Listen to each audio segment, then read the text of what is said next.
ನಮಸ್ಕಾರ ಕರ್ನಾಟಕ. ಕೊನೆಯದಾಗಿ ಎಲ್ಲ ಟೀಮ್ ಅವರು ಕಮ್ ಬ್ಯಾಕ್ ಮಾಡ್ತಿದ್ದಾರೆ.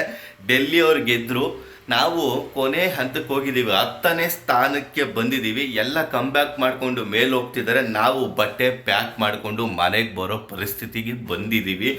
ಇನ್ನು ನಾಡಿದ್ದು ಬಂದ್ಬಿಟ್ಟು ಹೈದರಾಬಾದ್ ಮೇಲೆ ಮ್ಯಾಚ್ ಇದೆ. ಅದೇನಾದರೂ ಸೋತ್ಬಿಟ್ರೆ ಖಂಡಿತವಾಗಿಯೂ ನಾವು ಪ್ಲೇ ಆಫ್ಗೂ ಹೋಗಲ್ಲ ಗುರು, ಖಂಡಿತ. ಯಾಕಂದರೆ 7ಕ್ಕೆ 7 ಮ್ಯಾಚು ಗೆಲ್ಲಬೇಕು, ಆಗ ನಾವು ಪ್ಲೇ ಆಫ್ಗೆ ಬರ್ಬೋದಂತೆ. ಇಂಥ ಅದ್ಭುತ ಬೌಲರ್ಗಳನ್ನ ಹಿಡ್ಕೊಂಡು ನಮ್ಮ ತಾಯಣೆಗೂ ನಾವು ಪ್ಲೇ ಆಫ್ಗೂ ಬರಲ್ಲ. ಈ ಸತಿ ಕಪ್ಪು ಕಂಡವ್ರದ್ದೆ. ಈ ಸತಿನೂ ನಮ್ದು ಆಗೋದಕ್ಕೆ ಚಾನ್ಸೇ ಇಲ್ಲ ಗುರು. ಅಷ್ಟು ನಮಗೆ ತುಂಬ ನಂಬಿಕೆ ಬಂದ್ಬಿಟ್ಟಿದೆ RCB ಮೇಲೆ. ಅದಕ್ಕೆ ಅಂತಲೇ ನಾನು ಓದ್ ವಿಡಿಯೋದಲ್ಲೂ ಹೇಳಿದೆ, ನಮ್ದೇನಾದ್ರೂ ಫಸ್ಟ್ ಬ್ಯಾಟಿಂಗ್ ಬಂತು ಅಂದರೆ ಬ್ಯಾಟಿಂಗ್ ನೋಡ್ಬಿಟ್ಟು ಮಲ್ಕೊಬಿಟ್ರೆ ಚೆನ್ನಾಗಿರುತ್ತೆ. ಯಾಕಂದರೆ ಮಾನವಾಗಿ ಹೊಡ್ಸ್ಕೊಂತಾರೆ, ಅದನ್ನು ಕಣ್ಣಾರೆ ನೋಡೋಕ್ಕಾಗಲ್ಲ ಗುರು. ಟೆನ್ಷನ್ ಆಗ್ಬಿಟ್ಟು BP ಶುಗರೆಲ್ಲ ಬಂದ್ಬಿಡುತ್ತೆ ಆಮೇಲೆ. ಅಷ್ಟೇ ಕತೆ ನಮ್ಮದು. ಮತ್ತು ಸ್ನೇಹಿತರೆ, ನಮ್ಮ ಟೀಮ್ ಮ್ಯಾನೇಜ್ಮೆಂಟ್ ಅಂತೂ ಹ್ಯಾಟ್ಸ್ ಆಫ್. ಅವ್ರಿಗೆ ನಿಜ ಹೇಳ್ತೀನಿ, ಒಂದು ದೊಡ್ಡ ಸನ್ಮಾನ ಮಾಡಲೇಬೇಕು RCB ಫ್ಯಾನ್ಸು.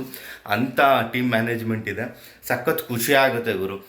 ಈ ಸತ ಕಪ್ಪು ಕಂಡೋರ್ದು ಅಂತಾನೆ ಒಂದು ಸ್ಲಾಗನ್ ನಾವು ಹಾಕೊಂಬಿಡೋಣ. ಈ ಸತ ಕಪ್ಪು ಕಂಡೋರ್ದು, ನಮ್ಮದಂತೂ ಚಾನ್ಸೇ ಇಲ್ಲ. ಮತ್ತು ನಾವು ಇವಾಗ 10ನೇ ಸ್ಥಾನದಲ್ಲಿದ್ದೀವಿ. ಈ 10ನೇ ಸ್ಥಾನದಲ್ಲಿರೋದಕ್ಕೆ ನಮ್ಮ ಟೀಮ್ ಮ್ಯಾನೇಜ್ಮೆಂಟ್ಗೊಂದು ಧನ್ಯವಾದಗಳನ್ನ ಈ ಸಂದರ್ಭದಲ್ಲೂ ತಿಳಿಸೋಣ. ತುಂಬ ಕಷ್ಟಪಟ್ಟಿದ್ದಾರೆ ಗುರು. 10ನೇ ಸ್ಥಾನಕ್ಕೆ ಬರೋದು ಅಂದರೆ ತಮಾಷೆ ಮಾತಾ ಗುರು. 10ನೇ ಸ್ಥಾನ. DC ಅವರೇ ಇವಾಗ ನಮ್ಗಿಂತ ಒಂದು ಪಟ್ಟು ಮೇಲೆ ಹೋಗಿದ್ದಾರೆ. ಅವ್ರು ಕಮ್ ಬ್ಯಾಕ್ ಮಾಡ್ತಿದ್ದಾರೆ. ಮಾಡೋಕ್ಕೆ ಚಾನ್ಸೇ ಇಲ್ಲ ಗುರು. ಆದ್ದರಿಂದ ನಮಗೆ ಈ ಹೆಮ್ಮೆಯ ವಿಷಯನ ಹೇಳೋದಕ್ಕೆ ತುಂಬ ಖುಷಿ ಆಗ್ತಿದೆ.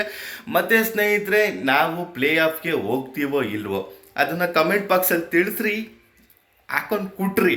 ಹಾಗೆ ನನ್ನ ಚಾನಲ್ನ ಯಾರು ಸಬ್ಸ್ಕ್ರೈಬ್ ಮಾಡ್ಕೊಂಡಿಲ್ವೋ ಸಬ್ಸ್ಕ್ರೈಬ್ ಮಾಡ್ಕೊಳ್ಳಿ, ಸಪೋರ್ಟ್ ಮಾಡಿ. ನಮಸ್ಕಾರ.